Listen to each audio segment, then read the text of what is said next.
está Jorge Roses de la compañía GIR, que nos va a permitir evaluar la gestión externa de los créditos en mora. Lucas Nobile, representando a Épico Sociedad Anónima, nos dará la versión de un proveedor de cobranzas recurrentes y de aplicación de las nuevas tecnologías en la materia. El señor Gabriel Leonelli nos permitirá comprender la administración de carteras de mora desde la visión de una empresa que no solamente tiene operación tradicional, sino también fintech, y también tiene el conocimiento e injerencia en la gestión de una cartera bancaria.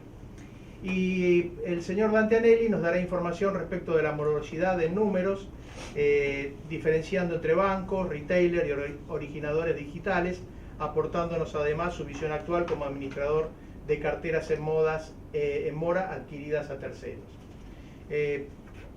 Para empezar, bueno, paso a presentar a los expositores.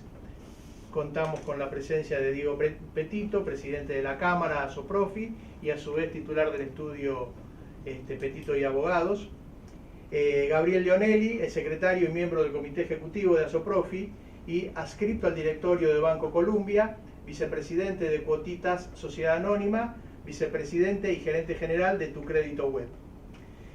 Por su parte, el señor Jorge Rosen es socio gerente de AGIR, un grupo de profesionales del derecho y las finanzas con remarcada experiencia en la administración de patrimonios, y estudio AGIR, Administración, Gestión y Recupero. Se ha especializado en la administración general de carteras de crédito en mora, tanto en situación extrajudicial como judicial.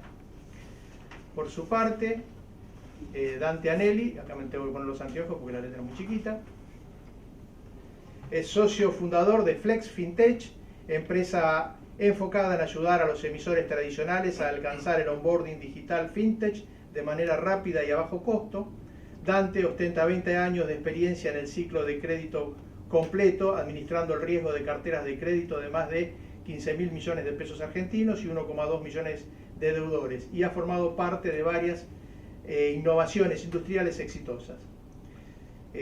Lucas Nobile, gerente general de Épico Sociedad Anónima, anteriormente cofundador y director de Red Global Monetaria, experiencia anterior en riesgo crediticio y cobranzas de GIC y Banco Columbia.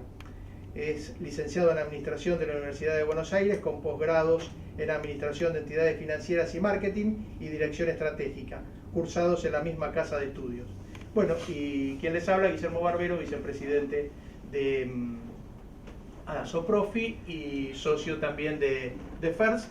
Les agradezco una vez más su participación, y vamos a iniciar con una presentación que nos ha preparado Dante sobre los números de la mora en el mercado de crédito. El análisis de la morosidad y la gestión de crédito con la información más dura que hay disponible. La primera foto es la información que suelen publicarse en los diarios, los periodistas, y que dice que la morosidad bancaria está aumentando, etcétera, etcétera, etcétera. Lo que estamos tratando de mostrar nosotros es, en la línea punteada, es la industria total, ¿sí? La cantidad de préstamos que están al día, ¿sí? Nos gusta verlo en positivo, no al revés. Y comenzamos en mayo de 2018 con aproximadamente el 96% de los préstamos de toda la industria, financieras, mutuales, cooperativas, al día, y estamos en abril 2019 con aproximadamente el 94%, ¿sí? Esa es la industria, y está sostenida por los jugadores que están en las curvas de arriba. Básicamente la curva más alta son los bancos estatales, provinciales, ¿sí? Que a algunos les llama la atención. ¿Por qué tienen menos mora? Bueno, porque en definitiva tienen el empleo público, entonces obviamente tienen una capacidad de cobro por débito mucho mejor que a los bancos privados. Y después le siguen obviamente los bancos privados de primera y segunda línea.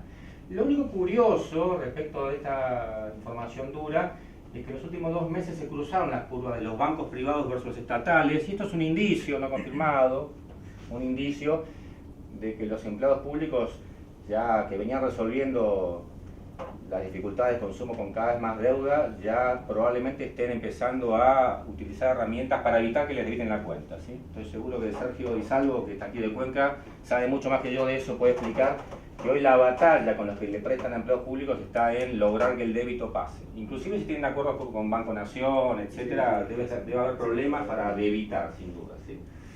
Pasamos a la siguiente lámina. Esta información que mostramos antes, que es la que generalmente está disponible en los diarios y que nada más que de los bancos, tiene una primera explicación natural. Los bancos lo que hicieron fue prestar menos. Entonces, en la línea punteada negra lo que vemos es la inflación de los últimos 12 meses y la línea azul las colocaciones. Y bueno, obviamente, como estamos mirando la morosidad coincident, o básicamente el numerador, préstamos morosos, denominador, préstamos al día, si el denominador se achica porque estamos prestando menos, obviamente la tasa o ratio sube. Entonces no habría que asustarse en principio, porque en realidad, lógicamente, se ha prestado menos. Entonces es razonable que haya más morosidad. En la siguiente lámina vemos la misma presentación, porque bueno, a ver, ¿quiénes prestaron menos? Bueno, naturalmente todos, ¿sí? Acá lo que vemos es en la línea punteada del índice de precios, la inflación, que nos sirve como referencia, y las líneas de colores de diferentes industrias. El amarillo, que es básicamente los que prestan un consumo, y ahí tenemos obviamente a las tiendas de electrodomésticos. Naturalmente, como la gente consumió menos, las tiendas de electro pudieron prestar menos, ¿sí? Entonces obviamente colocaron mucho menos que el resto de la industria. Y el azul que sube, no es que nadie esté haciendo mejores negocios si ustedes lo estén perdiendo, simplemente los fideicomisos de compra de carteras morosas aumentaron sus colocaciones, porque bueno, recibieron la morosidad. Sigamos a la siguiente lámina. Voy un poco rápido, pero es para tener una foto y después poder conversar en detalle, ¿no? Ajustar la tuya para la... Ah, perfecto. Bueno, así la gente... Perfecto. Aquí lo que vemos es la morosidad comparada de los emisores digitales, las mutuales, las financieras y las cooperativas. Decidimos mostrar a estas comparadas porque suelen tener un target de mercado específico, distinto un poco, aunque siempre se solapan, del de los bancos, ¿sí? Y ahí lo que vemos es que las mutuales y cooperativas tienen el mejor comportamiento de morosidad, y esto está explicado principalmente por Caja de Crédito Cuenca, ¿sí? De nuevo, probablemente el jugador más fuerte del mercado, no sé si el market share de ese negocio, pero probablemente cerca del 70. Cerca del 70, así que en definitiva es la morosidad de Cuenca, eso. Que obviamente en su política de crédito presta a situaciones 2, con lo cual no es que Cuenca le esté yendo mal, evidentemente Cuenca sabe lo que hace y le presta igual a esa gente y es rentable, ¿sí? Y después las financieras, que ¿por qué les va peor que las cooperativas y mutuales? Porque naturalmente las financieras no disfrutan de los códigos de descuento, de algunos privilegios de descuento, entonces obviamente depende mucho más del pago voluntario y tienen una peor performance. No se dejen engañar por la línea de abajo es los emisores digitales. Esto no representa realmente toda la industria de emisores digitales, únicamente representa a los que publican el Banco Central, y no todos lo están haciendo. Entonces, obviamente, es una foto bastante pequeña de la industria, pero como las políticas de crédito y los canales de venta y el target aparentemente es homogéneo en todos, podría ser el mejor indicio que tenemos de cómo les va a todos, ¿sí? Les va, es la industria con peor tasa de morosidad, con la más alta, ¿sí? cerca de 40% de morosidad, y la curva mejora a partir del mes de febrero y sube, pero es un dato falaz. Esto es porque Winans no está publicándose ya varios meses su información. No sé en qué momento el central le aplicará multa, pero no publica información, y Winans venía arrastrando esa curva hacia abajo, llegó a tener 60% de los préstamos morosos. Acá lo que no tenemos claro es si esto es una estrategia adrede de Winans o es simplemente algo que le está pasando. Esto podría ser simplemente una mala gestión de cobranza, una política de crédito demasiado agresiva por una estrategia de market share, primero tomar, ser la marca más representativa digital y luego empezar a mejorar sus procesos, o puede ser una estrategia de captar con políticas muy blandas de los clientes y después retenerlos. Lo que pasa es que tenemos indicios de insatisfacción de los usuarios de Winans después del onboarding, o sea, toman el préstamo fácil muy rápido, pero después las políticas de Winans con los clientes generan muchos reclamos, y Winans lo que ha estado haciendo con sus políticas es, y por cómo canaliza sus ventas, está captando principalmente clientes de target alto en realidad, que toman el préstamo por comodidad y facilidad, pero que podrían en un banco también acceder, ¿sí? Entonces, Winans está logrando algo extraño que puede ser perjudicial para otros emisores, y aquí hay que estar atentos. Winans está prestando a gente que está en situación 1, ¿sí? Pero rápidamente lo transforma a situación 2. ¿Lo hace adrede? No lo sabemos. Pero sí está claro que quienes hoy no le prestan a los que están en situación 2, están dejando pasar a clientes que venían siendo muy buenos y por un préstamo muy pequeño de 4.000, 5.000 pesos vía Winans o vía Presto, ahora está en situación 2. Yo le prestaría igual. Vamos a la siguiente lámina. Donde el mercado tiene más estabilidad es en los emisores que cuando prestan, no están prestando específicamente dinero, sino que están explotando la financiación montada como relación secundaria sobre una relación comercial principal con el cliente, que es básicamente los emisores de retail financiero, ¿sí? Y los emisores exclusivamente de Cars and Loans, no que dieron préstamos sino tarjetas. En la curva de arriba, en la curva azul, ahí está básicamente Naranja y Nevada, probablemente el emisor de tarjeta más grande del país, y American Express, que no tiene un volumen que pueda mover esa curva. Y como verán, es una curva que tiene la pendiente decreciente, como tiene toda la industria, pero muy estable, muy estable. Es el retail financiero el que sorprendentemente en los últimos meses se deterioró mucho. Y esto quiere decir que después de 24 meses de que el retail financiero lograba una estabilidad en la morosidad, porque el vínculo de Doña Rosa, que cuando va al supermercado no quiere estar morosa con la tarjeta de crédito del supermercado, le está costando a Doña Rosa estar al día, ¿sí? Lo que pasa es que tampoco debería ser preocupante, porque es una situación que en cuanto la economía levanta un poco rápidamente, Doña Rosa quiere, cuando llega a la caja, no quiere temer que la cajera le diga que está morosa. Aunque no lo hace la cajera, Doña Rosa piensa que tal vez pudiera ocurrir. O sea que esa relación sigue estando, pero ha testeado ya su límite abajo, ¿sí? En electroconsumo ha aumentado la tasa de préstamos al día, pero básicamente porque han restringido tanto las colocaciones que ya la ola de morosidad pasó a pérdida y están empezando a rebotar por ese motivo, ¿sí? No porque estén prestando mejor o porque estén pagando mejor los deudores. En la siguiente lámina mostramos únicamente, la verdad que esto no es relevante para el resto de la industria porque es un nicho industrial muy particular, pero básicamente mostramos a los corporate specialists, que son básicamente los bancos que prestan únicamente a empresas o casi todo su portafolio es empresa, el BACS, el BICE, el Banco Industrial principalmente, que tiene una cartera minorista pequeña todavía.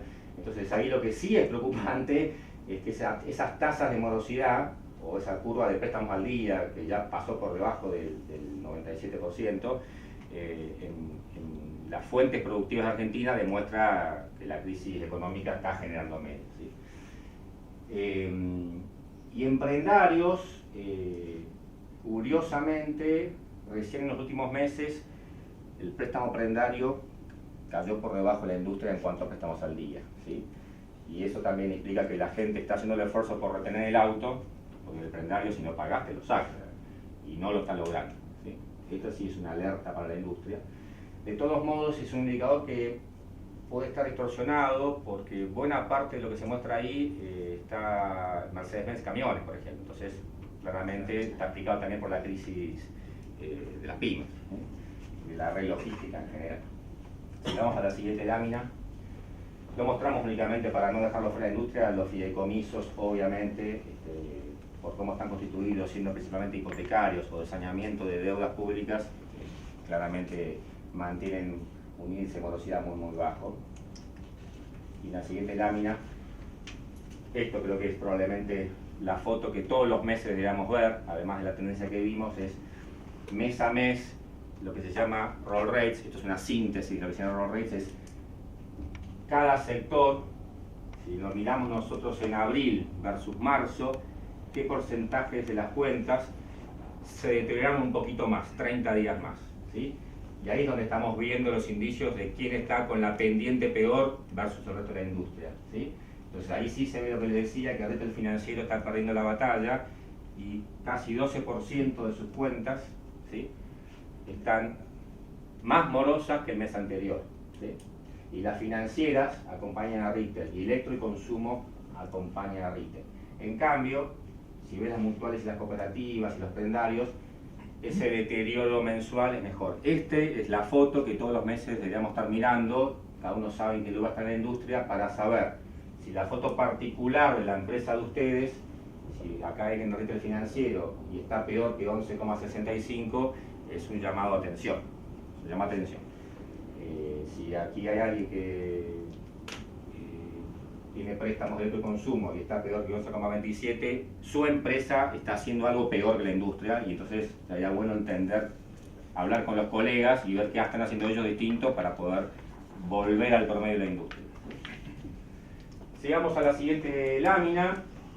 Una observación que queríamos mencionar es qué está pasando en una industria que se contrae, se presta cada vez menos. Todos hacen lo que se llama en el mercado de capitales rush to quality, todos prestan bueno. Entonces nosotros hacemos consultoría a varias financieras y todos han tratado de tratar la crisis prestando únicamente a empleados, prestando únicamente a nivel socioeconómico alto y saliendo de su target tradicional. No están preparados ni en el canal, ni en la estrategia de comunicación, ni en la marca para hacer eso, pero todos lo intentan. Entonces están todos peleándose por esos clientes que además en general lo que hacen es no endeudarse más, digamos, no quieren más. Y sin embargo, entonces queríamos mostrarles que, y todos abandonan al monotributista y al de pago voluntario, porque es donde la batalla se ha puesto más cruenta, obviamente. Entonces, lo que queríamos mostrar es la tasa de morosidad por categoría de monotributo, y la verdad que es bastante parecida, entonces pareciera que no está por ahí el recorte en la política de crédito, no pasa por ahí, pasa probablemente por el mecanismo de cobro. Si uno va a poder evitar el CBU, va a estar mejor. No tiene que ver con el segmento socioeconómico realmente, excepto que sea monotributista con el sector social. Ahí prestar dinero o regalarlo es lo mismo. Yo creo que para eso véndanlo como una campaña de RC de la empresa y no como un préstamo realmente. En la siguiente lámina pueden ver el ratio de endeudamiento, y también esta es otra mención importante. Varias financieras que asesoramos, otra de las cosas que hicieron es decir, bueno, empezar a limitarse de su propia cartera de clientes que les viene pagando bien. Ese cliente les viene a pedir un préstamo adicional, porque es un cliente que está tratando de evitar ajustarse el cinturón y quiere seguir consumiendo, o tiene una urgencia, que puede ser que quemó la heladera, y la financiera que tiene una relación de años con ese cliente, siempre fue una renovadora a ese cliente y evitó que se la canibalice otra, le dice que no y lo rechaza, y lo único que está, porque dice, no, está muy endeudado, no quiero endeudarlo más porque lo hundo, y lo único que logra es que le preste otro, especialmente un emisor digital, porque está al día todavía el cliente. Entonces nuestra recomendación es, aunque lo veas muy endeudado, prestalo y cuidalo, porque se va a endeudar igual, en otro lado nada más. Mejor que sea contigo, cosa que si entra en mora, vos mismo arreglás cómo lo refinanciás y siempre te queda a vos. En cambio, si entra en mora con otro y con vos, y vos lo refinanciás para que siga uno, y el otro no lo refinancia y lo tira a 3, vas a tener un problema de arrastre si sos un emisor que tiene que previsionar en base a normas MIF. En la siguiente lámina, otra curiosidad que queríamos mostrar es qué pasa con los extranjeros, porque otra de las cosas que estaban explorando muchos hace 2 años, 1 año y medio, era empezar a prestar a extranjeros por la diáspora venezolana, que es un perfil de inmigrante particular, digamos, generalmente profesional, y si llegó hasta Argentina, que es un destino caro para ellos, es porque claramente venía con algunas herramientas intelectuales o algo de dinero, y además se insertan laboralmente y socialmente con mucha velocidad. Es una inmigración interesante.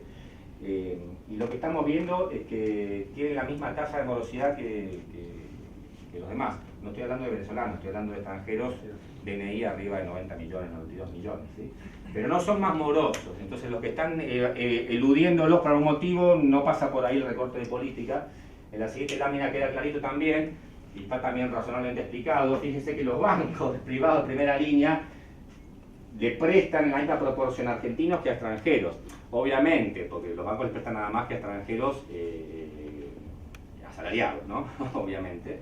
Pero es interesante entender que hoy en la diáspora venezolana hay una oportunidad que algunos capaz animan a explotar, ¿sí? Bueno, y después en la siguiente lámina, nada más para que vean la fortaleza de estos denunciados. Esto está hecho sobre la información del Banco Central, son 26 millones de operaciones disponibles para analizar, y cada una de estas industrias tiene un distinto grado de peso estadístico en el informe, con lo cual las que tienen menos de 20.000, 30.000 casos, probablemente la serie no sea una serie en la cual apoyar decisiones de negocio. Sí quería destacarles algo importante de este cuadro, que es la primera línea banca digital, que tiene nada más que 30.000 operaciones informadas al Banco Central, pero son muchas más las que hay en Argentina. Entonces te da una idea de que la información es escasa, es un indicio de la industria en realidad.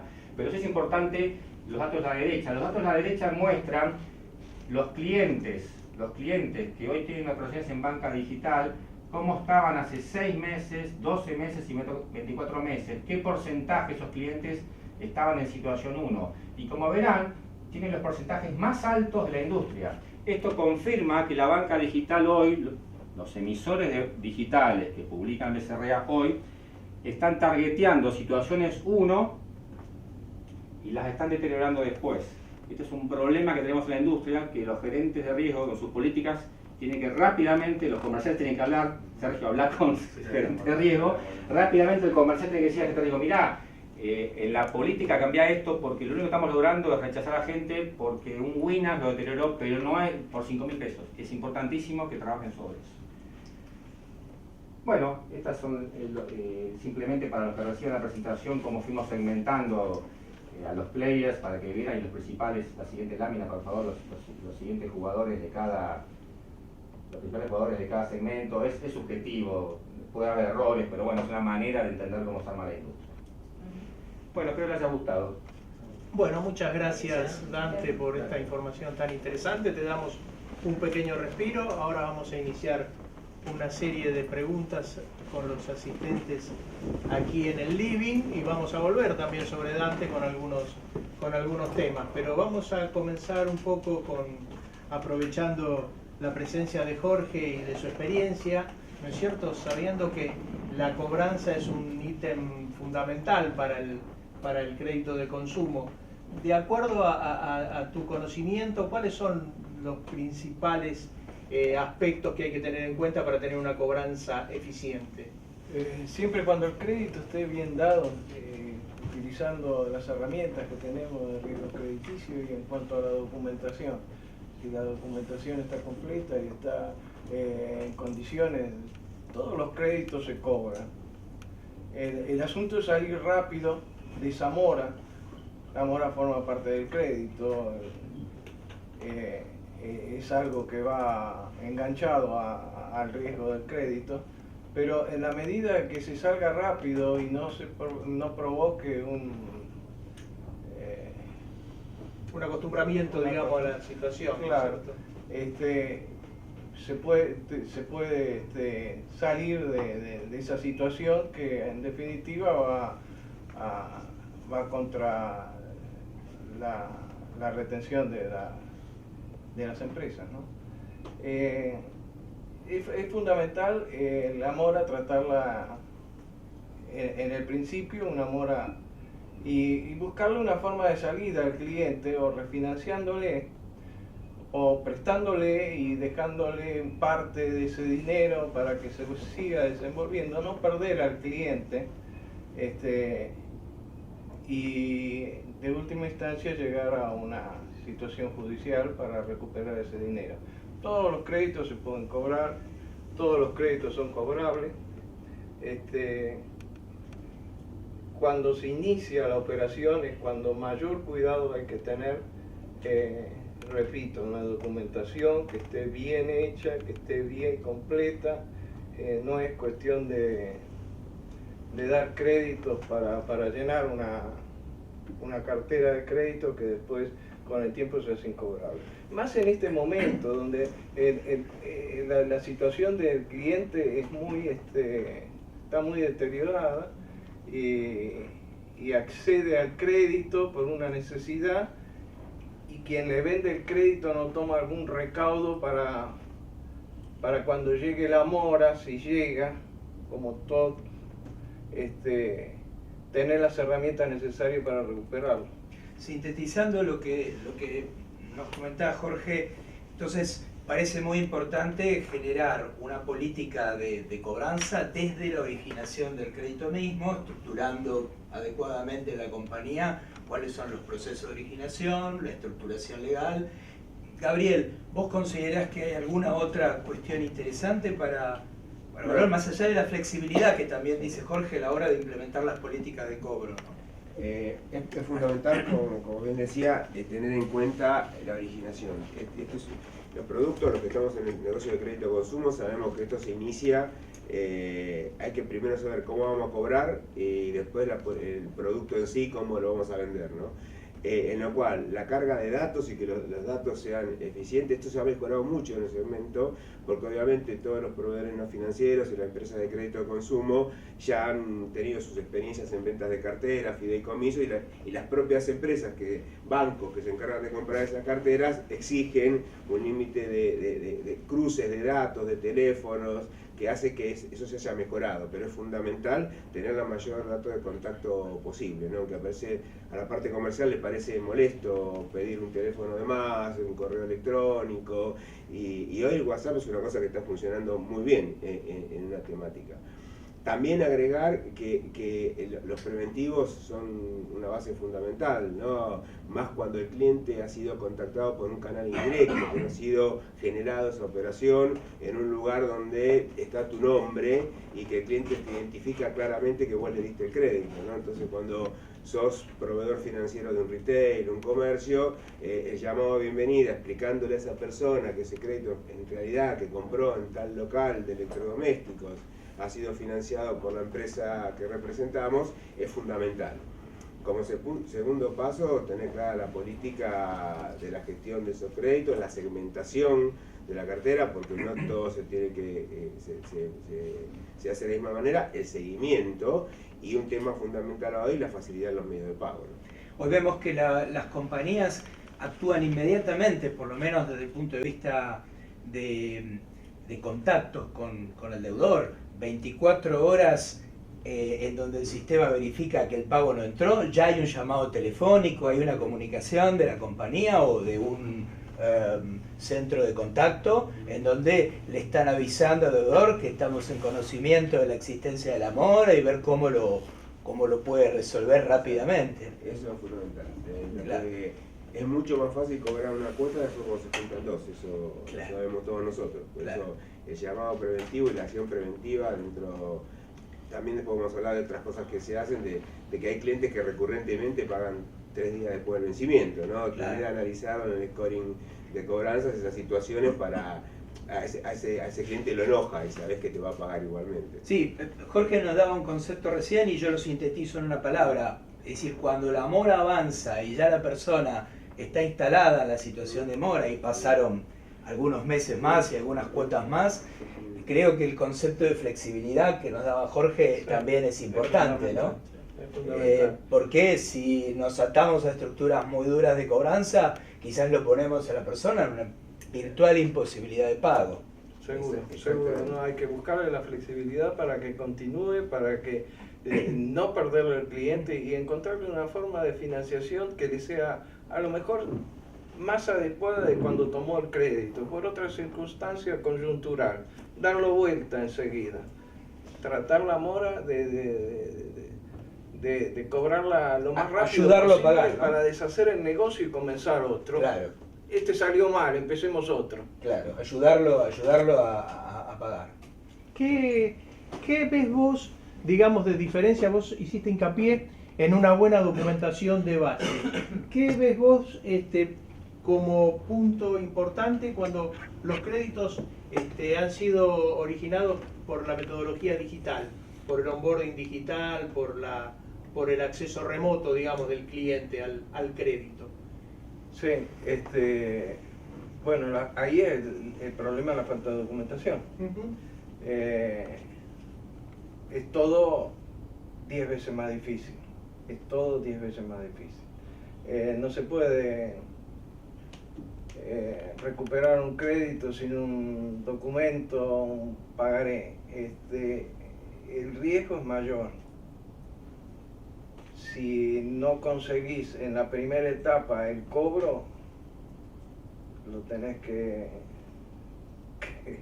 dejar castigar esa operación y bueno, tu negocio, tus tasas, tu desenvolvimiento del negocio te dará la oportunidad para hacerlo o no. Pero llevar a no tener cero de documentación es muy difícil recuperar un crédito. Nosotros no estamos en ese mercado. ¿Ustedes ven dificultades todavía para que ese mercado, digamos, se Esta no es una sociedad proyectada por los años, donde hoy todos tienen recursos y todos están pensando en un crédito para mejorar su situación. Hoy están pensando en un crédito para salir de una situación coyuntural. Sin documentación lo veo muy difícil.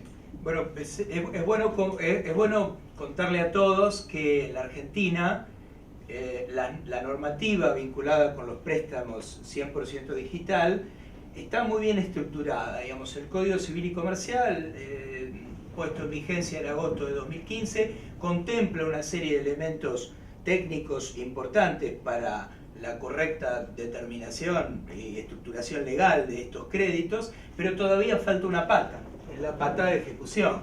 En el año 2017, un decreto presidencial ómnibus, diciembre del 17, el decreto 27, contempló la existencia de lo que se llama o denomina actualmente el pagaré digital, que todavía falta, le falta un requisito adicional, que es una reglamentación adecuada y especialmente después eso trasladarlo a la problemática judicial, ¿no? Cuando vamos a un juez a exigir el cumplimiento de una obligación documentada digitalmente, los jueces hoy tienen inconvenientes y problemas técnicos o tecnológicos para poder determinar que ese crédito generado digitalmente tiene un adecuado consentimiento respecto al deudor y además que ese título ejecutivo, digamos, hoy no tiene reflejo en la norma procesal, porque un pagaré digital hoy todavía es una entelequia, y además en los títulos ejecutivos establecidos en el Código de Procedimiento eso todavía no está. Y justamente lo que nos está diciendo Jorge es que no hay manera de ejecutar eso todavía. Imagínense si estamos hablando que hay problemática en el ámbito de la Ciudad de Buenos Aires, lo que puede pasar en una jurisdicción del interior del país, ¿no? Entonces, creo que le ibas a preguntar a Gabriel. A Gabriel, sí, cómo lidian un poco con esa... Porque ustedes están originando sí, digitalmente. La documentación es un tema, pero creo que a la hora del tomador del crédito, el ser invisible es otra cosa que usa mucho a su favor. Es distinto cuando una persona va a la sucursal o del banco o de la financiera, da la cara y llena la documentación y sabe que firma un pagaré y sabe que firma una serie de cosas, tiene una reacción a través de eso más distinta a uno que se mete en una página, pide un crédito, se hacen las validaciones que queramos hacer, estamos seguros que la persona es la persona, que cobra más o menos los ingresos, pero después no paga. Y obviamente la contactación se tiene que hacer por el mismo medio, porque es lo que funciona habitualmente. En ese caso, y los que trabajan de esa manera, obviamente sus indicadores de mora son altos. En el caso nuestro la experiencia la hicimos distinta. Nosotros hicimos una experiencia en base a clientes conocidos ofrecerles los créditos digitales. Entonces ya teníamos la historia de nuestros clientes, generalmente ese cliente ya tenía una operación con nosotros de otro monto, no, pues cuando hablamos de créditos digitales estamos hablando de 5.000 pesos, 4.000 pesos, 3.000 pesos, ¿no? Entonces básicamente es casi un adelanto del sueldo, la facilitación de resolver un problema puntual ese mes. Entonces directamente le mandamos la propuesta a su WhatsApp, le decimos querés 2.000 pesos, 3.000 pesos más, hace clic, pero es una persona que yo ya tengo vinculada con una operación de mayor largo plazo y que ya ha tenido 1 o 2 renovaciones mínimas en el sistema. Conviene mucho más practicar así, ¿no? A los que nos estamos metiendo, porque como bien decían, es algo nuevo, estamos aprendiendo y tiene que aprender el consumidor, que también tiene que pagar de esa manera. El tránsito, el aprendizaje es menos duro, ¿no? Claro. Para los que estamos transitando este camino.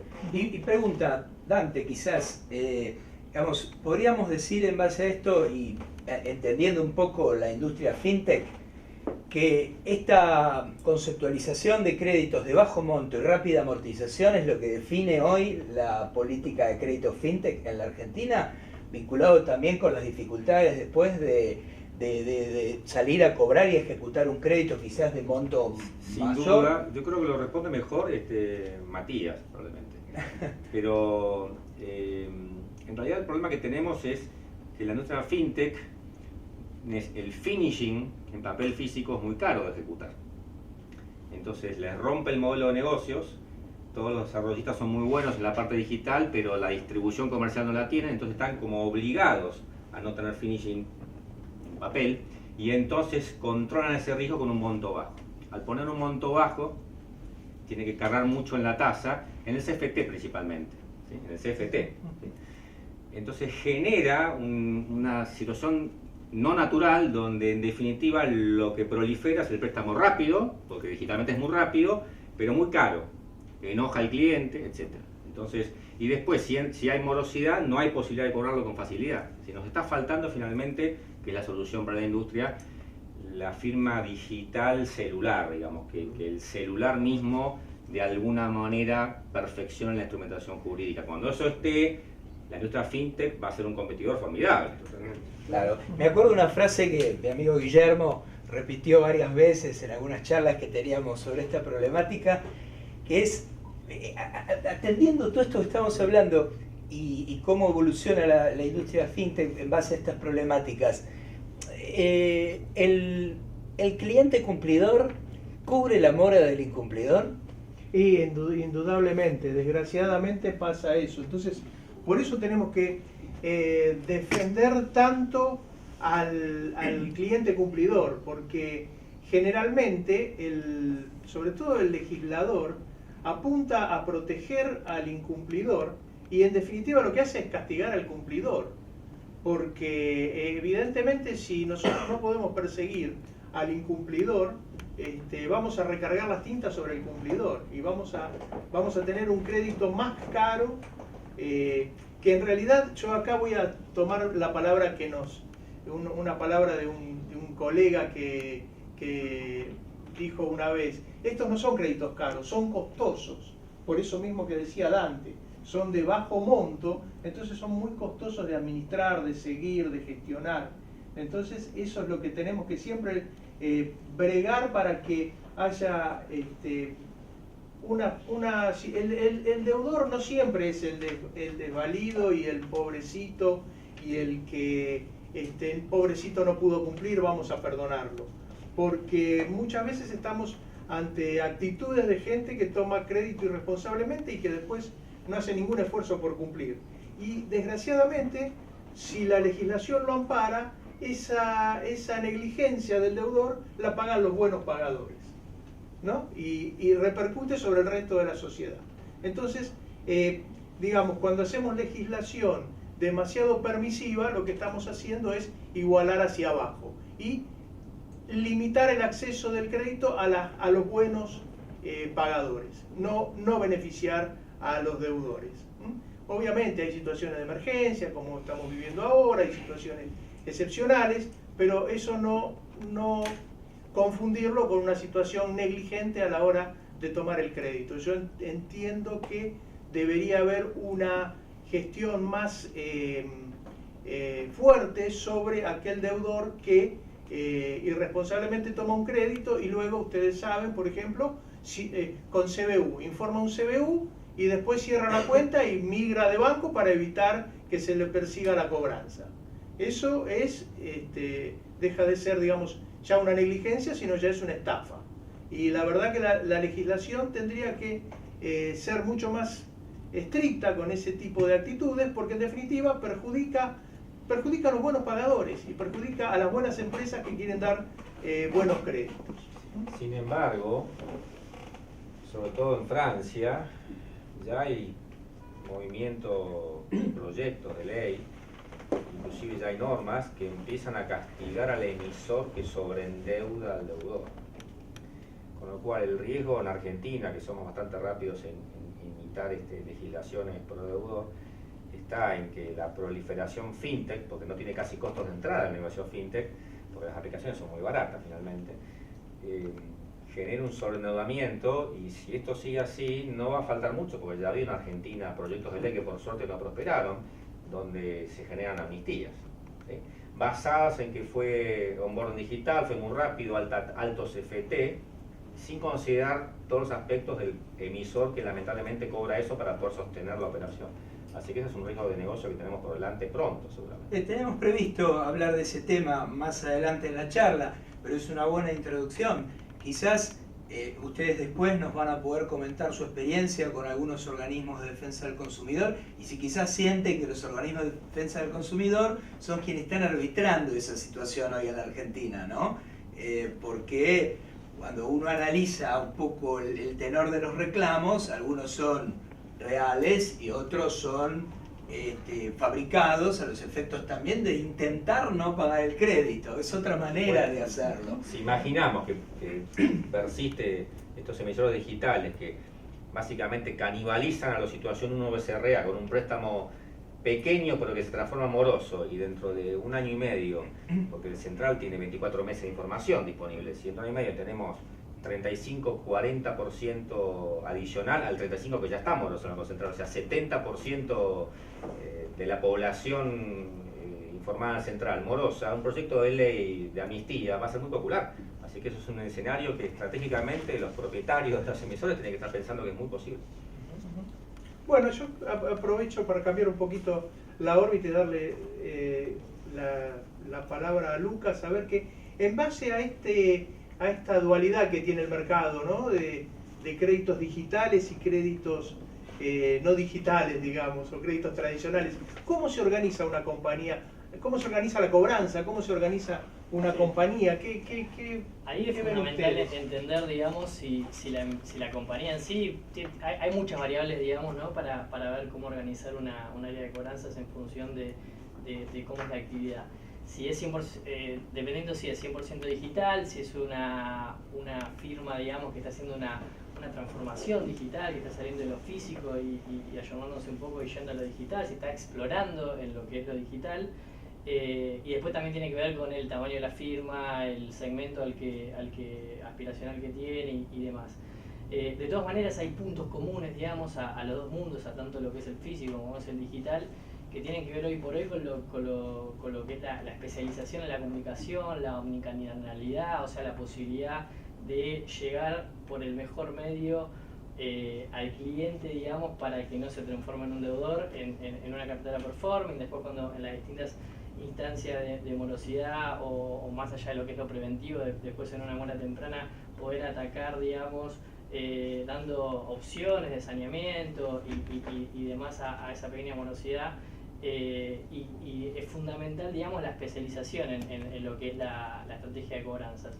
Hoy la tecnología nos ayuda muchísimo, nos permite no solamente, digamos, poder incorporar, analizar información de gran volumen, digamos, en forma rápida, sino también lo que nos acerca a los vehículos de contactación con los clientes. Antes era la carta que iba, digamos, en forma postal, el llamado telefónico, digamos, ahora hay muchas metodologías de comunicación, siempre circunscribiéndolo en una coyuntura que es la Argentina, ¿no? Donde hay una economía bastante informal, donde todavía, digamos, lo digital está empezando, se empieza a ver, digamos, en los números macro, pero yo creo, digamos, que no hay una fórmula, digamos, general para todo, hay que llamarlo a cada tipo de organización y sobre todo diferenciar un poco lo que es lo 100% digital, que se hace por ahí mucho foco en lo que es en el onboarding, pero hay que acompañar todo el proceso, digamos, ¿no? de relacionamiento con el cliente.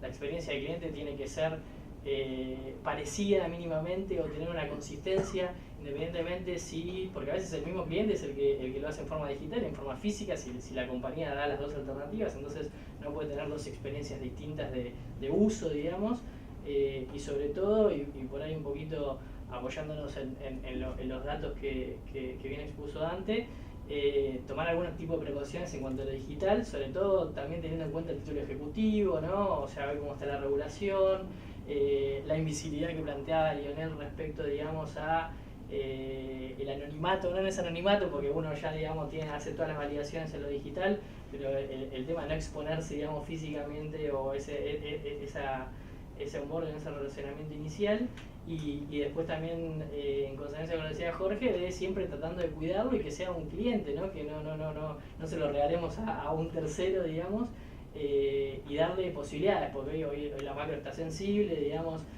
si bien todos los indicadores tienen mucho que ver con la baja de la colocación y los índices de morosidad hacen que crezcan, la realidad nosotros que también atendemos o damos servicios a otro tipo de rubros que salen por ahí de nuestra charla, vemos que la macro general está difícil. Damos atención a pymes, ahí algo Dante exponía en una de sus filminas, pero está complicado y bueno, entonces en este contexto creo que hoy lo mejor que podemos hacer para continuar conservando nuestra cartera es dar alternativas, ser muy creativos, ser flexibles y tratar de llevar a buen puerto, digamos, en el relacionamiento. Una pregunta, perdón. Hablaste del concepto tecnología aplicado en cobranzas. Sí. Y la pregunta a los dos quizás. ¿Es una novela de Julio Verne el hecho de que los sistemas están aprendiendo a cobrar hoy? ¿Los sistemas y la tecnología nos ayuda a aprender a cobrar? ¿O es verdad? ¿Está pasando eso? No, a ver, no sé si todo lo que se dice es verdad, pero es verdad, en definitiva, que nos está ayudando a cobrar. O sea, se ha mejorado mucho, no solo de las definiciones en cuanto a aplicar tus estrategias de cobranza, que antes era mucho más, diríamos, por llamarlo más bruto, más grotesco, el sistema de cobranza, y no podías llegar a un análisis más segmentado.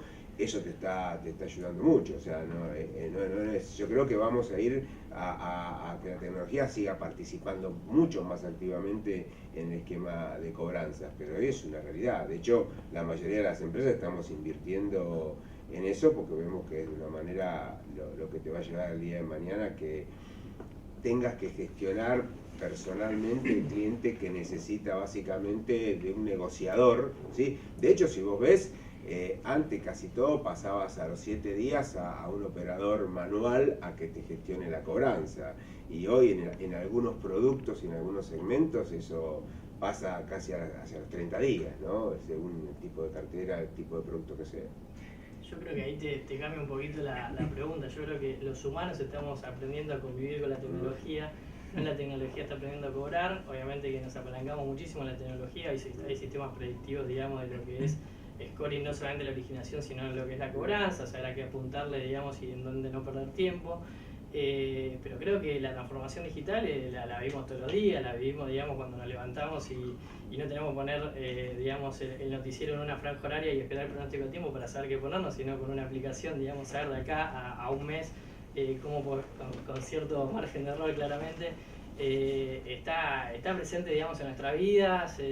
Los que tenemos nenes chiquitos lo vemos, digamos, cómo la adoptan, cuál es el relacionamiento que tienen con la tecnología, así que creo que es al revés, que nosotros tenemos que aprender muchísimo la tecnología, más allá que nos ayuda en este caso, que es el tema de la cobranza.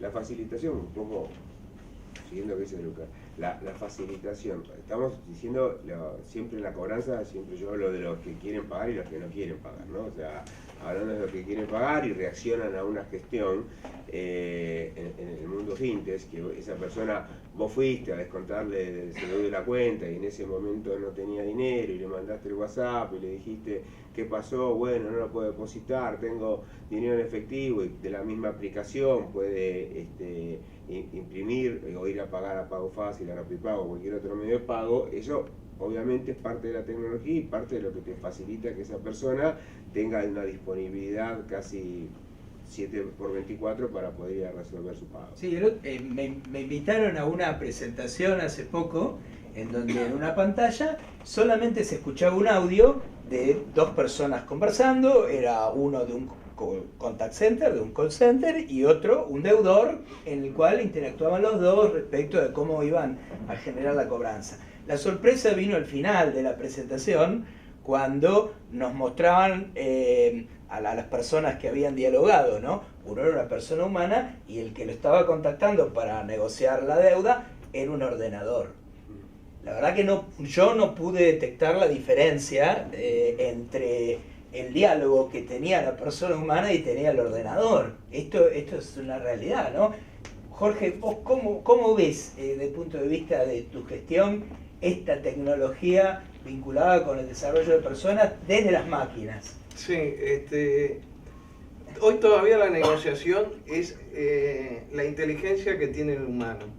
El ordenador no llega a tener esa inteligencia para negociar y saber el punto que necesita la otra persona para para que, primero para que se la escuche, para entenderle su problema y para encontrarle una solución. Quizás no lo encontraste vos la diferencia, pero el ordenador no llega a encontrar el sentimiento, la facilidad, Claro.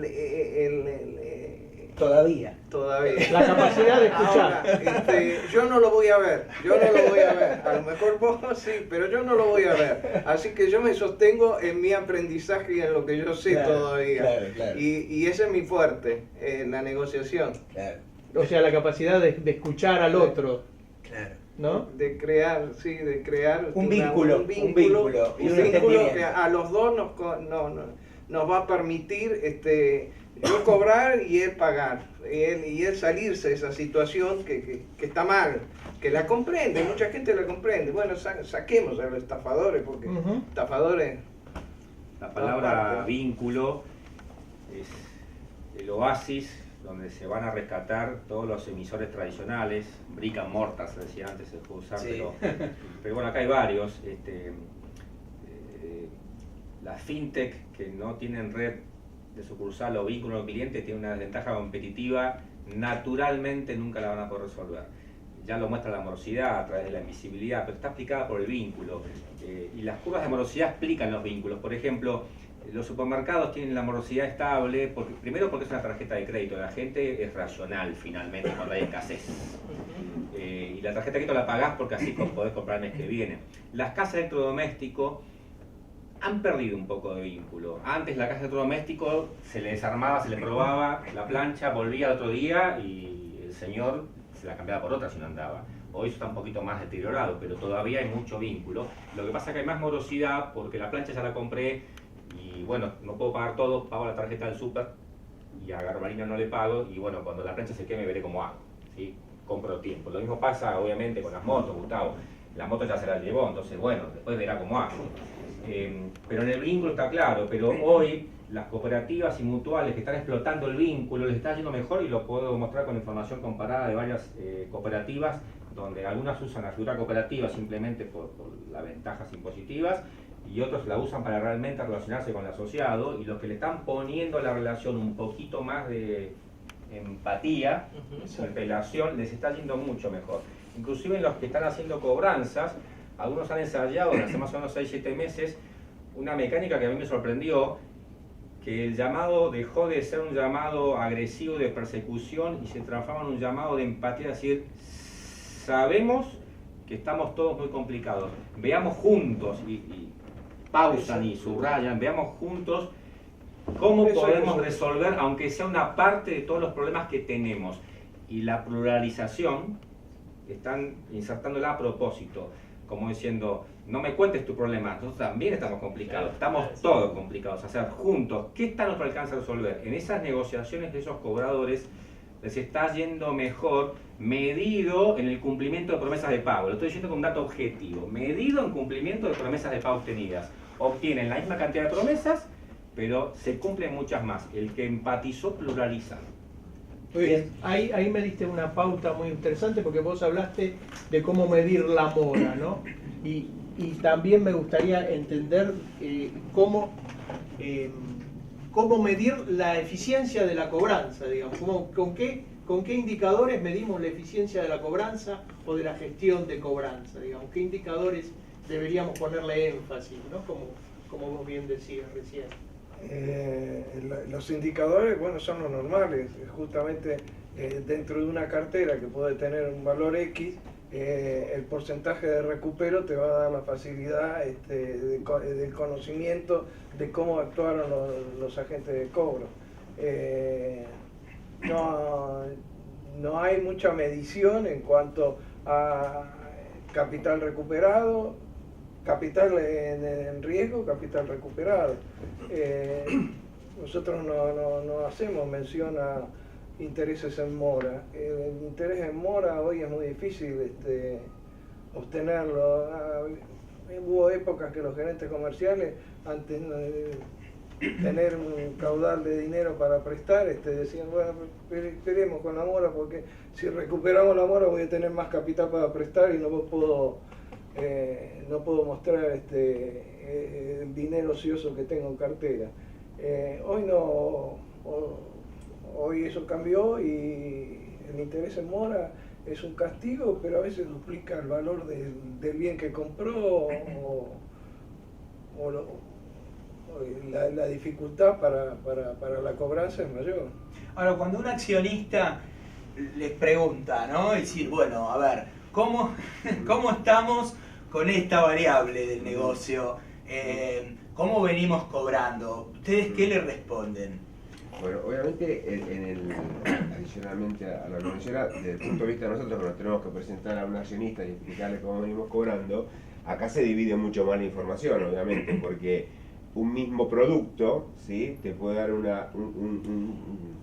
stand al día y de recupero de acuerdo a en qué canal lo manejaste. O sea, generalmente un producto que se maneja por un canal directo tiene una eficiencia de cobranza y un resultado sobre esa cobranza esperado distinto a si lo haces con un canal indirecto comercio, que es un crédito dirigido, que tiene un comportamiento de pago distinto, y distinto si lo diste un comercializador, ¿no? O sea, eso influye. También la política que aplicaste, no solamente el canal.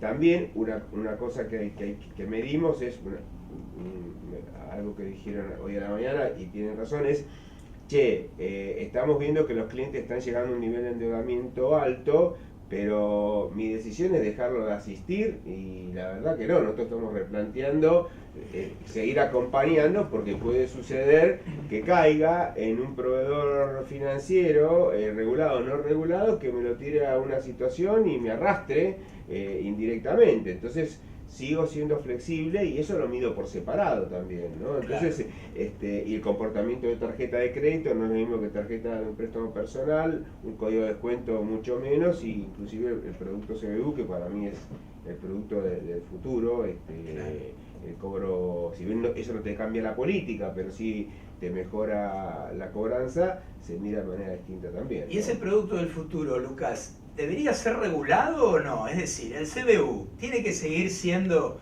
esto que es ahora, que es obtener buenos canales de cobro a través de buenos acuerdos de los proveedores no financieros de crédito con las entidades financieras reguladas, que son en definitiva las que operan con Coelsa, o debería haber una regulación que diga, bueno, vamos a hacer esto mucho más democrático de lo que es hoy? Mira, a ver, yo creo que sí, debería haber una regulación, pero le tengo miedo a la regulación que puede... En Argentina especialmente, ¿no? Entonces, me hace dudar, digamos. Yo creo que sería sano, digamos, para todos los sectores del mercado, que haya una especie de clearing respecto a lo que son los débitos o algo a nivel informativo. Hay muchas variables, digamos, de ajuste que se pueden trabajar. Vos estás hablando de KPIs hay miles, digamos, y pueden ser de distinto rubro y color. Acá, a ver, la regulación me parece que podría servir, daría ciertas bases. El tema es cómo se regula, Diego, claro. Y eso es lo que preocupa, porque a veces nosotros participamos, Messi Innovación BCRA, vemos que hay en algunos momentos buenas intenciones respecto a lo que son prácticas de mercado, pero a veces cuando terminan aplicando, esas buenas intenciones quedan en el camino. Pueden quedarse tranquilos porque ahora existe ASOPROFI y seguramente vamos a estar presentes en cualquier intento regulatorio tratando de poner... No sé si nos van a escuchar, pero vamos a pedir nuestra presencia. Sí, bueno, a ver, aprovecharía también un poquito a Dante para ver, nos planteó un panorama del pasado. ¿Qué está viendo él, digamos? ¿Qué ves vos de futuro, digamos, para los próximos meses, para el próximo año? ¿De qué depende, digamos, la inflación en un determinado momento es un castigo, pero después en un determinado momento, recogiendo lo que nos dijo Jorge, también es una ayuda porque licúa las deudas? ¿Qué podemos...? Voy a responder en base a una experiencia histórica, estadística, una serie de 9 años, que es la información de Cencosud, en definitiva, de un portafolio de 1,5 millones de tarjetas que soportó, transcurrió toda la crisis. Y la principal variable de correlación en un portafolio de 1,5 millones de tarjetas con una distribución nacional en las principales capitales de provincia, con lo cual quiero decir es una muestra estadística que probablemente englobe a cualquiera de ustedes como emisores, o sea que les sirve como un benchmark absoluto, mejor que ese no hay. La morosidad en Cencosud tenía que ver principalmente con la cantidad de dinero en la calle. Se los voy a decir algunos ejemplos casi falaces, pero que los convenzan. ¿Alguna vez recuerdan que hubo una crisis que no había aprovisionamiento de billetes en los cajeros automáticos? Aumentaba la mora. ¿Sí? Si el aguinaldo se paga el 19 de diciembre o se paga el 3, cambia la mora. Si en un mes hay muchos feriados y se te concentran en un mes de marzo, demasiado, Semana Santa se te corre porque es un feriado que no es calendario, sino que tiene que ver, y se te corre, se te junta con un par de feriados nacionales, hay menos ventanas de oportunidad de pago, inclusive para los que quieren ir a pagar, porque están cerrados los canales de pago. Entonces, tiene que ver con cuánto dinero hay en la calle y tiene que ver con cuántos días hábiles de pago hay. Bueno, tengo acá un colega que me acompañó unos años y era absolutamente eso. Nosotros estábamos mirando principalmente el mes que viene cuántos días de pago va a haber y estábamos atentos a cualquier siniestro en todo el proceso. Entonces tiene que ver con la emisión monetaria, con la velocidad con la que se pagan sueldos, con lo cual, advertencias rápidas. Si en alguna provincia donde el empleo público es el principal generador de liquidez, se retrasa el pago de sueldos, la mora les va a aumentar, les va a explotar. ¿Es para asustarse? Bueno, depende de cómo esté cada uno. Eso por un lado. Por otro lado, en estas situaciones de crisis, en general, yo he trabajado en Citibank, en HSBC, en Cencosud, cuando aumenta la morosidad entran los llamados de los directorios de las casas matrices pidiendo recortar. En tarjeta de crédito yo lo considero personalmente el error más grande de todos. Cuando vos tenés una tarjeta, un portafolio de 1,5 millones de clientes que además están vinculados por la compra al supermercado y el negocio principal es ese, tenés que bajarles el pago mínimo, no aumentárselos. Entonces quieren recortar la exposición al país, al riesgo, al peso, se subir el pago mínimo para que te devuelva más rápido. Y ahí vos asfixiar a tu propio contraparte, no deudor, tu propia contraparte y matarlo, esa experiencia la vas a traumatizar y en cuanto pueda te va a abandonar o te va a pasar la facturita. Entonces, mi recomendación para los que están con tarjetas de crédito, si es que sus balances lo permiten, es llamen a los clientes y díganle, véndanlo, ¿no? Digamos, estoy para acompañarte en las buenas y en las malas, te voy a bajar el pago mínimo yo antes de que me lo tengas que pedir vos. Fundamental, si es que lo pueden financiar con el costo de fondeo, obviamente. Pero esa es la solución para esta crisis. ¿Va a aumentar la mora? Yo creo que ya está llegando a niveles donde el mismo argentino ajusta, ¿sí? Lo que está pasando es que se endeudan cada vez menos. Lo que le pasa a un argentino después de muchos años de poder consumir y donde no se podía ahorrar porque no había cómo protegerse de la inflación, era gastarlo porque ¿para qué lo vas a guardar? Entonces, el primer año donde se acabó esa fiesta del consumo, siguieron consumiendo igual, pero empezó a trazarse el ajuste salarial. El ajuste salarial que antes se hacía en febrero o marzo, paritarias terminó entrando en junio en muchos casos. Entonces ese atraso en ajuste los obligó a endeudarse para mantener el ritmo de consumo, inclusive con algún ajuste o reducción. El argentino ya llegó al punto, ya se dio cuenta que no puede seguir consumiendo, ya no viaja tanto, etc. Entonces hay una especie de reacción positiva donde diciendo, bueno, de alguna manera al principio quisieron seguir consumiendo y ahora se dan cuenta que no y se concentran en pagar. Lo resolvieron consolidando deudas, etcétera. El que se dedique a consolidar deudas en los próximos 6 o 12 meses va a ser muy buen negocio porque va a poder instrumentar jurídicamente perfectamente porque cuando no consolidas vas a firmar, porque te dan una solución integral, generas un vínculo de soy el que te ayudó en el momento de crisis y vas a asegurar el débito si lo haces únicamente con el débito por CBU, de BIN 2 o en lo que son empleo público, una solución integral. Así que creo que no es un escenario para preocuparse de no hacer nada, sino para ocuparse y explotar las oportunidades, que hay algunas nuevas, distintas a las habituales. ¿Alguien le parece No, que se debe coincido, comentar algo más? casualmente ayer estuvimos viendo los indicadores de mora, las proyecciones, y dan como que ya, como decía antes, el punto llegó y se está acomodando. En algunos casos, esos bancos y lo que es la empresa de crédito de consumo, estamos teniendo ya unos meses de esta parte mejor recupero, ¿no? No vía refinanciación, sino en algunos clientes que pactás el descuento directamente por el CBU y acepta y está viniendo perfectamente el descuento. Descuentos, estamos muy por arriba del presupuesto que teníamos las previsiones, estamos mucho mejor. se está notando. Con el aguinaldo fue un efecto que a nosotros nos ha ayudado mucho, principalmente en lo que es cuotitas y tu crédito web. En el mientras tanto, como decías vos, me parece que introdujiste, Dante, un punto muy importante, digamos, de saber elegir a quién acompañar y a quién pedirle que cancele, ¿no es cierto? ¿Qué crédito gestionar y qué crédito, digamos, acompañar, digamos, ¿no? Nosotros en el negocio del fideicomiso financiero, es un negocio que está siempre muy estresado en el business case. Porque con cartera mora, no iniciamos una sola acción de cobranza sin invertir mucho dinero en escrinear completamente el portafolio y encontramos perlitas, le decimos, clientes que están en situación 5 con un acreedor y están en situación 1 con otro. Hay una explicación en eso, entonces claramente simplemente hubo un problema con el vínculo, o con la gestión, etc. Y después lo que hacemos es, en las campañas de gestión de cobranzas, nosotros lo que medimos es súper ácido y es dinero recuperado por dinero invertido en la gestión de cobranzas. Si yo por cada peso que gasto en intentar cobrar recupero nada más que un peso, salí hecho. Pero si recupero menos de un peso, perdí dinero en la gestión de cobranzas. Con lo cual lo que estamos vigilando con campañas distintas es esa relación y invertimos más llamados, o sea, la función de producción podés poner operadores, SMS, email, lo que vos quieras. Pero en definitiva son costos. Y el nivel de insistencia o inversión la vas regulando y lo que estás facturando es que siempre lo que invertís en gestionar sea rentable porque te trae mejor resultado que ese, ¿sí? Claramente en algunas situaciones de clientes el llamado de oferta es distinto, es decir, bueno, vengo a resolverte todo y lo que estamos sumando cuando tenemos un deudor que vemos que también le debe a un otro más es ofrecerle un préstamo a través de una mutual que únicamente para empleados públicos, donde decimos, mira, te resolvemos el problema con nosotros y nosotros también con un nuevo préstamo, ¿sí? Esa es la nueva herramienta para los casos donde si no es imposible cobrar. Una pregunta, porque Sí. están hablando de la relación directa con el cliente, el deudor y el análisis de sus propias carteras.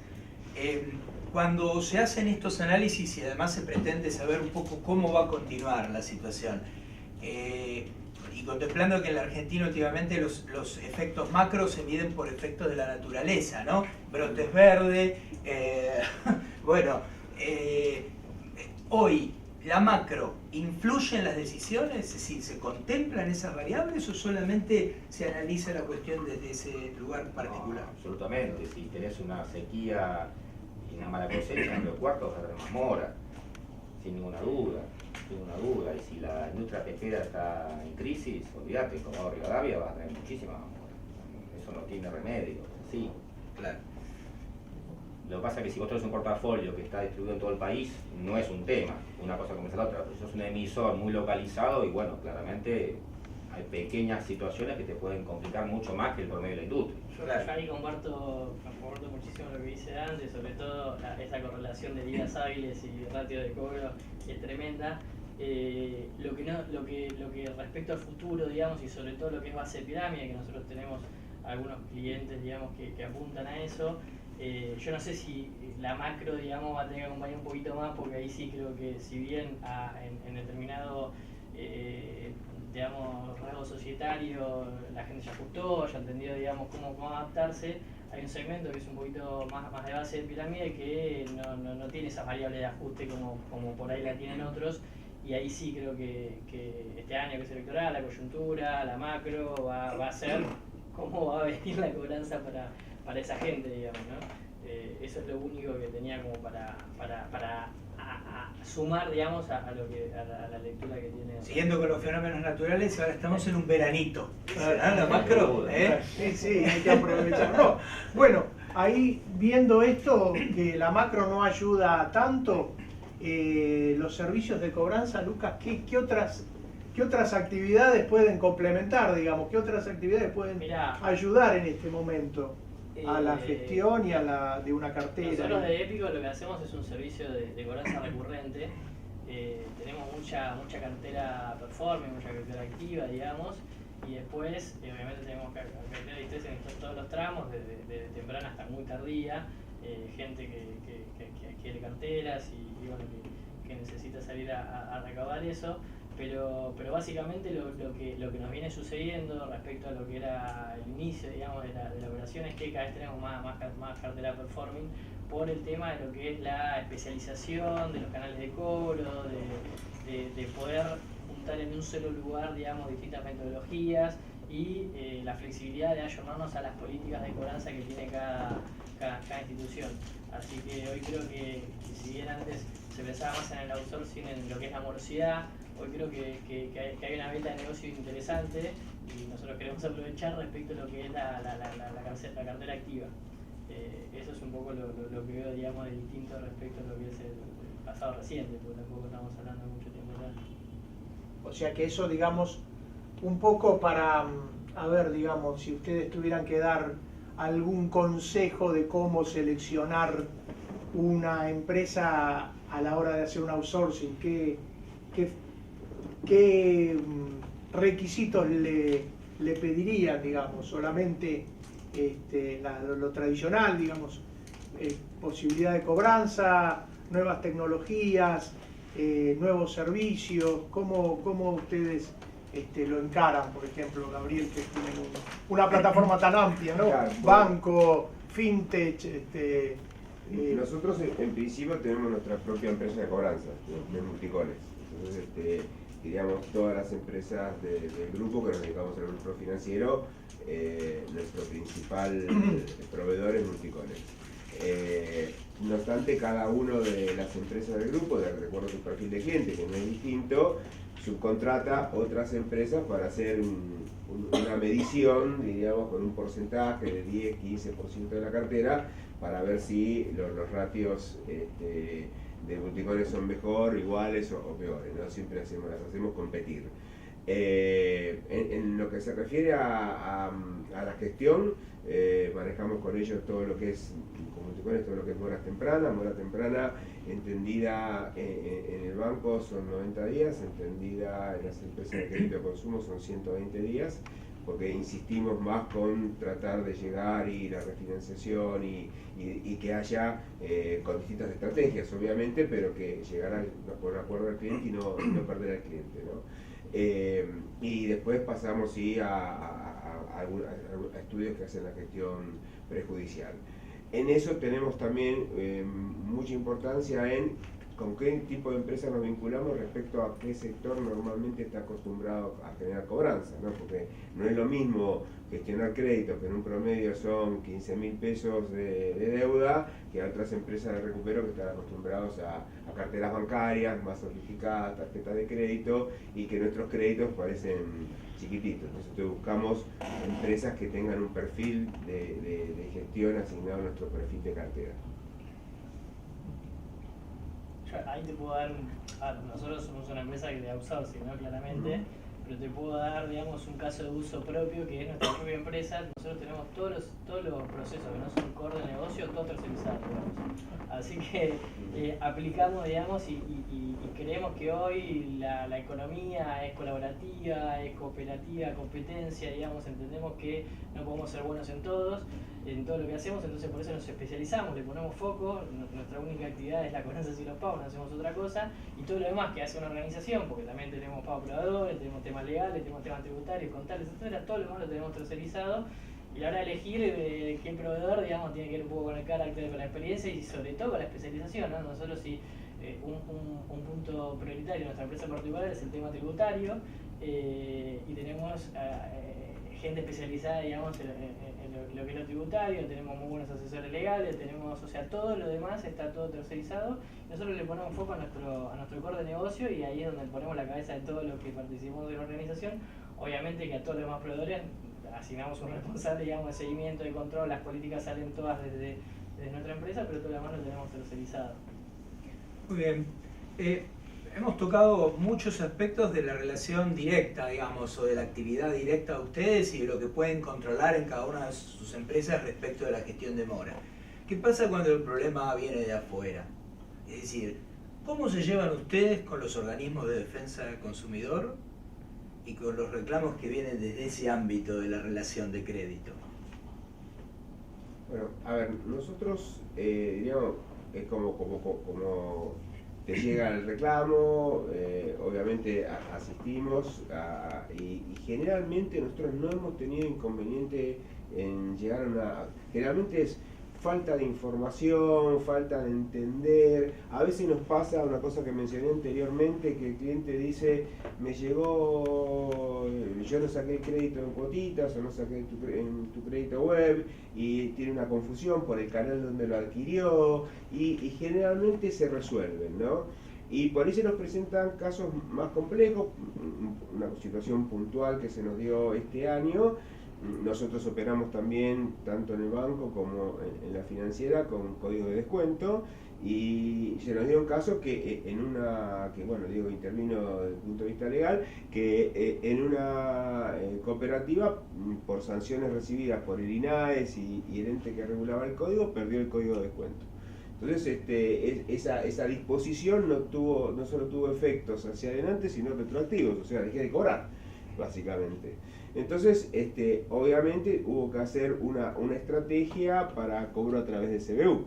Entonces, ¿cómo manejaba una situación de que esa persona iba a estar acostumbrada a que su recibo de sueldo figurara el descuento, a que se lo descontaran directamente de su caja de ahorro plan sueldo en un banco público, ¿no? Entonces, viajé, porque era una provincia, me presenté en el banco, expliqué la situación, expliqué el convenio, hice un convenio con el banco, porque ese banco quería resolver la situación de que sus empleados, que son empleados de la provincia, no figuraban en situación irregular. Accedí a los CBU para poder hacer el descuento, y después me presenté en defensa del consumidor espontáneamente diciendo que iba a ocurrir esta situación, que posiblemente reciban muchas preguntas, denuncias, etcétera, porque le iba a aparecer un descuento en la caja de ahorro. Hice un convenio con Defensoría del Consumidor, ese convenio es un convenio de información electrónica, o sea, directamente cuando se presenta una persona a hacer un reclamo, me llega a mi casilla de correo en cuotitas el reclamo, lo contestamos, accedemos a esa negociación sin estar presente nosotros ni ningún representante de la empresa, y a veces, la mayoría de los casos, se está resolviendo de esa manera. Y si no se resuelve de esa manera, bueno, se abre el expediente, tendría que juntar toda la documentación respaldatoria, y tengo un representante en esta provincia que nos representa. Entonces digo, siempre las acciones preventivas, como son de una nota muy masivas, o sea, yo me iba a encontrar que más de 1000 personas iban a tener un débito, como las acciones que se nos presentan en el día a día, en nuestro caso son manejables, no hemos encontrado una dificultad. Bien. Y Dante, aquellas empresas que vos estás acostumbrado a tratar porque has participado en actividades que son del exterior y tienen otras normativas y tienen tanto cuidado por el problema reputacional, ¿qué hacen con un reclamo de defensa del consumidor? ¿Dan de baja el crédito para no tener problemas, o insisten en que el crédito está bien otorgado y defienden la posición en la reunión de reclamo ante el organismo? No se comportan todas igual las que yo he trabajado. Cencosud tiene organizado una maquinaria súper eficiente que busca colaborar en las instancias administrativas, resolver el problema. En general no son reclamos ni de tasa ni de nada, sino situaciones enojosas que por algún motivo no pudimos detectar antes, ¿sí? Yo recomiendo, porque es costoso el proceso, ya hay softwares que monitorean las conversaciones de customer service, no las de cobranzas únicamente, donde el ordenador detecta el nivel de enojo del deudor. Recomiendo contratarlo y que eso pase a un operador humano calificado en prevenir que la cosa escale. Cencosud se presenta sí o sí a las situaciones donde se nota que el deudor está tratando de explotar una situación que no es correcta, ¿sí? Y en general, cuando comienzan esos procesos, lo que hemos observado es que en las instancias administrativas, salvo con algunos perfiles muy particulares a nivel personal, la defensa del consumidor no le da la razón al consumidor, digamos. Los resultados de las instancias administrativas no son malos, el tema es que es caro el proceso. Entonces, Por eso digo que la solución pareciera que es tratar de evitarlos aunque uno tenga razón, porque es tan caro de todos modos demostrar que uno tiene la razón, que conviene tratar de cerrarlo antes, detectarlo antes, cerrarlo antes y si no, facilitar todo lo posible para que se cierre. En el caso de Flex Fideicomiso no hemos tenido muchos problemas y yo siempre lo considero una excelente oportunidad para llegar a un acuerdo y hasta documentarlo, digamos. Lo cual lo que pasa es que cuando es por una deuda de 5.000 pesos, la verdad que no hay manera de que sea el business case te dé rentable, pero para cuando es una deuda de 45.000, 50.000 es una excelente oportunidad para explicar y de paso negociar, acordar, inclusive conceder en ese momento mucho menos de lo que uno hubiese conseguido si la gestión hubiese sido telefónica de cobro. Claro. Porque bueno, si ya tuve que hasta ahí, ya no doy la misma quita, ya no doy un plazo, porque bueno, ya estoy en una instancia donde se va a acordar. Bueno, desde la Cámara es muy importante lo que ustedes dicen y especialmente dejar, no alcanza el ámbito de actuación de esta charla para especificarlo técnicamente, pero la ley ya te da algunas pautas interesantes. Es muy importante lo que vos decís. Creo que todos tendrían que buscar la manera de relacionarse tecnológicamente con los organismos de defensa del consumidor, sobre todo los que operan en todo el país de manera remota, a través de email o de otros canales de comunicación. Nosotros lo hacemos en el estudio, la verdad que reduce los costos enormemente. Y además recuerden también que la norma prevé la generación de un representante directo, es decir, donde es proactiva la empresa y designa una persona que puede ser representante de todas las cuestiones de defensa del consumidor de la compañía, que eso también es interesante. Prometo que podemos hacer un informe especial de todo esto más adelante para publicar entre nuestros asociados, porque creo que es un tema muy interesante para desarrollar, y les agradezco que los introduzcan en este tema. A ver, quedó la parte, digamos, de la legislación, digamos. Sí, claro. Esto es más un comentario que una pregunta, pero lo podemos charlar en conjunto. Hemos visto algún interés en algunos organismos de defensa del consumidor y también en asociaciones de defensa del consumidor, que no es lo mismo, de vincular al proveedor no financiero de crédito con la legislación propia de las compañías financieras reguladas por el Banco Central. Esto prácticamente tiene que ver, digamos, en sentido práctico, con que hemos notado en los últimos meses que hay determinados reclamos que apuntan a aplicarle la normativa del Banco Central, es decir, texto ordenado de tasas de interés, que ustedes saben también regula un montón de cuestiones que tienen que ver con los cargos, comisiones, inclusive con los costos de la gestión de mora, con los proveedores no financieros de crédito, que en principio nuestro criterio no está relacionado, es decir, el proveedor no financiero de crédito no está subsumido de esa normativa. ¿Han tenido alguna experiencia en particular con esto que haya limitado lo que ustedes pretenden generar en la liquidación de cobro en una renegociación de deuda por disposiciones del Banco Central? Quizás vos, Gabriel, que estás de los dos lados, nos podés decir algo al respecto de esto. Bueno, a nivel de banco cumple a rajatabla lo que muestra la circular 5460, en lo cual ahí no hay... Y todo lo que viene atrás. Y todo lo que viene atrás.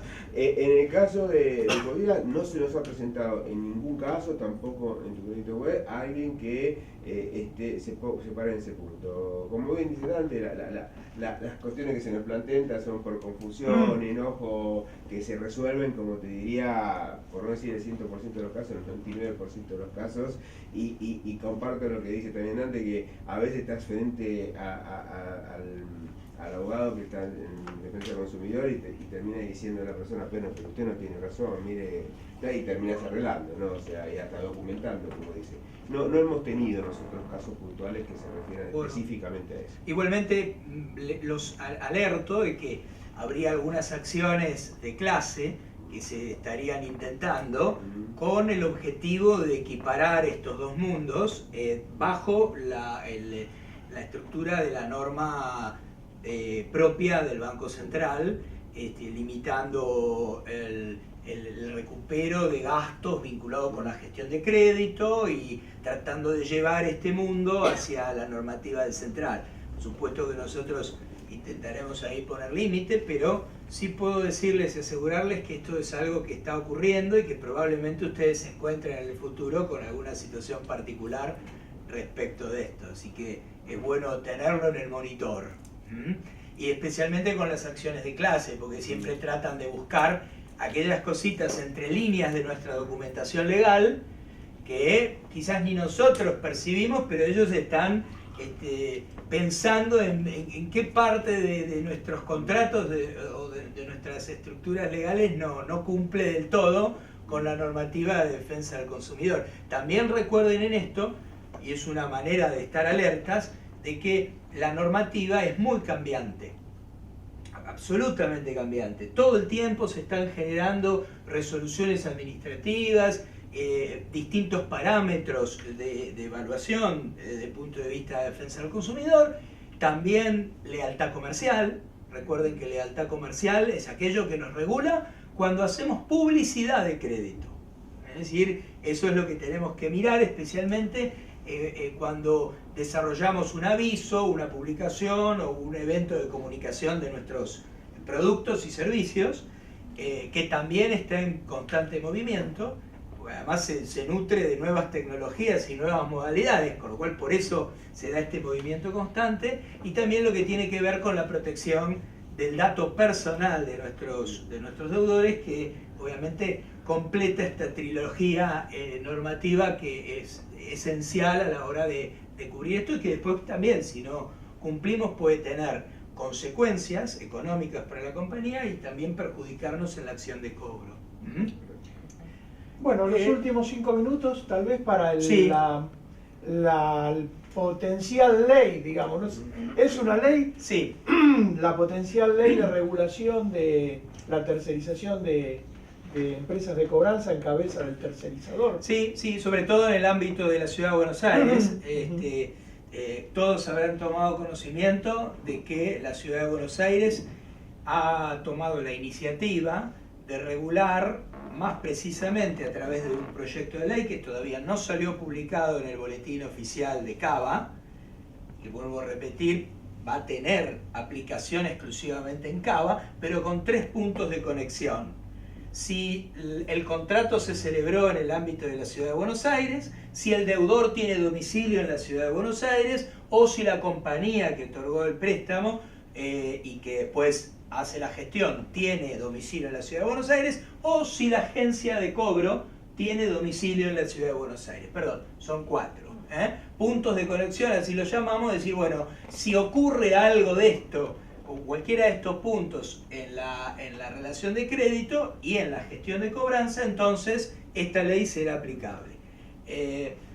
Básicamente lo que plantea la ley en principio es que es una cuestión de orden público. Si es una cuestión de orden público, entonces está por encima de cualquier otra normativa. Y prevé, básicamente, en su articulado, un montón de condicionamientos a la gestión externa de cobro. Es decir, se dirige principalmente a las compañías como las que ustedes manejan y dirigen, y me refiero al caso tuyo de Multiconex, en donde para relacionarse con el cliente van a tener que tener condicionamientos muy específicos y una vinculación muy particular. Los que la leyeron, ¿qué pueden opinar de esto? Si esto genera algún costo adicional en la cobranza, si va a interrumpir el diálogo normal con el deudor, o qué otra cosa nos pueden decir al respecto. Mira, primero un punto que, más allá de todo lo que vos mencionaste, la norma no especifica tramos de mora, o sea, todos van a ser tratados por igual, o sea, de que debe 30 días para adelante, ¿no? O sea, no hay especificación sobre los tramos de mora. Segundo, que seguramente va a ser, quita la posibilidad de ser más ágil y más flexible en lo que es la cobranza extrajudicial amigable, ¿no? Que esto que hablamos hoy varias oportunidades de tratar de que el cliente siempre continúe activo y siga siendo un cliente. Una situación de mora no implica una situación de ruptura o de enojo, es simplemente un inconveniente que hay que tratar de resolver. Eso lo aleja en el tiempo. Obviamente, eso que aleja en el tiempo también sigue prolongando el devengamiento de intereses punitorios, compensatorios, que eso, si quieren defender, diríamos, al consumidor, lejos lo están haciendo, y por otro lado esto va a encarecer, porque cada una de las entidades financieras que tenga previsto que un rango de su cartera que no paga en término y hay una gestión de cobranza que realizar, no la va a poder hacer y va a extender en el tiempo, obviamente eso se va a cubrir con mayor tasa de interés y mayores gastos para cubrir ese desfasaje en los tiempos de la cobranza. Yo aportaría algo que es importante en la documentación, tenerlo en cuenta para pedir una autorización por una supuesta cobranza que hay que hacer fuera del horario, como estipula esa norma, o no contemplando algún otro punto. Eso en la letra chica, cuando se da el crédito, eso ahora, a partir de ahora va a tener que tener una implementación. Después mayor costo, no sé, y después la gente de cobranza también pedirá una autorización para continuar con la negociación y no interrumpirla en horario de oficina, porque a la gente la encontrás más distendida y más negociadora en los fines de semana o en los feriados que en las horas de oficina cuando está trabajando. Claro. Ahora hay algo muy importante, porque la norma pone límites, no lo podés contactar, no podés contactar a su empleador, no lo podés molestar en horario de trabajo, tampoco lo podés molestar en horarios de ámbito familiar, después de las 20 horas, o sea que eso condiciona ya la manera de relacionarse. Pero independientemente de eso, lo que ve es que la norma no prevé sanciones para el incumplimiento de forma puntual. Eso es algo llamativo. Lo que uno puede imaginar respecto a esto, aplicando un pensamiento legal, es que los organismos de defensa del consumidor van a ser los árbitros de esta cuestión, o sea que se le va a agregar esta función particular. Y desde el punto de vista empresario me pongo a pensar, digo, bueno, ahora siendo que yo delego la cobranza en una empresa de gestión y a él se dirige la norma y lo condiciona, si la empresa incumple, ¿tendré yo algún reproche solidario con la compañía de gestión, con la empresa de gestión? ¿Eso me obligará a controlar de otra manera la gestión de los tercerizados? ¿Qué va a pasar? ¿Qué piensan que puede pasar? Seguramente van a ser solidarios. Es donde mayor capital van a encontrar para la demanda. Pasa que es una ley pensada para la tecnología de cobro de la década del 90. Sí. Vos ves la ley y decís, mirá, en Estados Unidos siempre fue así, digamos, no podía llamar, el punto más, que el otro dice no me llames más y no lo puedes llamar más en serio, digamos. Entonces, por empezar la ley, te diría que el business case de no cumplirla, que son decisiones empresariales de cada uno, no tiene en principio todavía un costo claro cuál sería. Para mí el punto de mayor impacto en el business case de cobro es la notificación fehaciente. Argentina no tiene un mecanismo de notificación fehaciente barato, económico. Ese para mí es la amenaza más grande de esta ley. Después, cuando el deudor te dice no me llames más, si alguno alguna vez fue deudor o el teléfono de alguno de ustedes estuvo informado como teléfono a un deudor, el nivel de molestia de una gestión de cobranzas telefónicas es insoportable, con lo cual parece razonable que cuando digo no me llames más a este teléfono, te estoy diciendo, mirá, te doy dos opciones, inicia juicio para cobrarme o lo dejamos como está y mi perjuicio es que no accedo a crédito porque me estás informando situación 2, 3, 4, 5, durante 5 años no podré acceder a crédito. Parece que es razonable eso para determinados montos. Si le prestaste 500.000 pesos le vas a hacer juicio, si le prestaste 5.000 pesos no le vas a hacer juicio y yo no podré acceder a crédito en la medida que los emisores no me presten porque le debo 5.000 pesos a un emisor fintech. Es súper razonable la ley. Después, llamar fuera de horario, en horarios incómodos, ¿alguien lo está haciendo todavía? ¿Le da resultado realmente?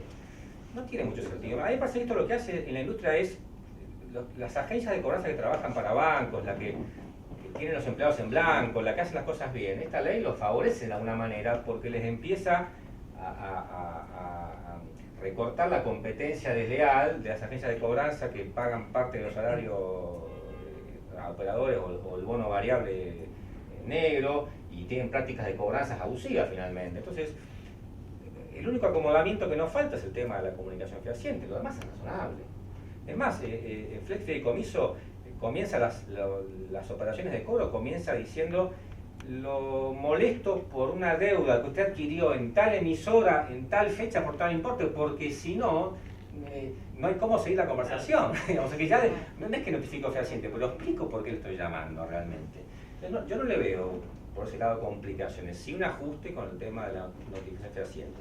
Y después decía que es una ley vieja ya, porque trata de resolver la insistencia o persecución en el llamado telefónico, pero lo que se viene es la gestión por WhatsApp, absolutamente.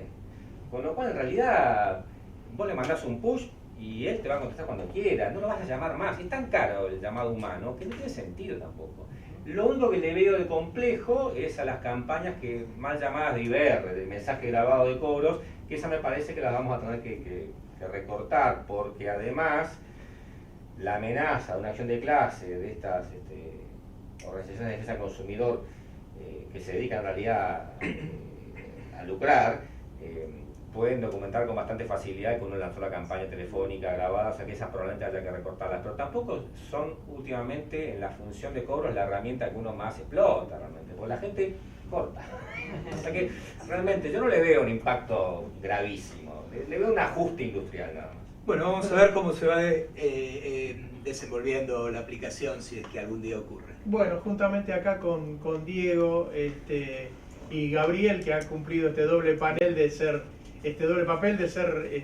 miembro del comité ejecutivo de ASOPROFI y hoy nos acompañó compartiendo su experiencia. Bueno, queremos agradecerle a Gabriel, a Lucas, a Dante, a Jorge, a todos ustedes que han estado acá presentes y a los que nos han acompañado a través de la página web. También queremos agradecerle a todas las personas que hicieron posible que este evento hoy se pudiera llevar a cabo, a Sandra Sopo, a Augusto Nauri, a Daniela Encinas, a Nancy Lehmann, a Manuel Pérez Amarelo, a Leandro Rufa.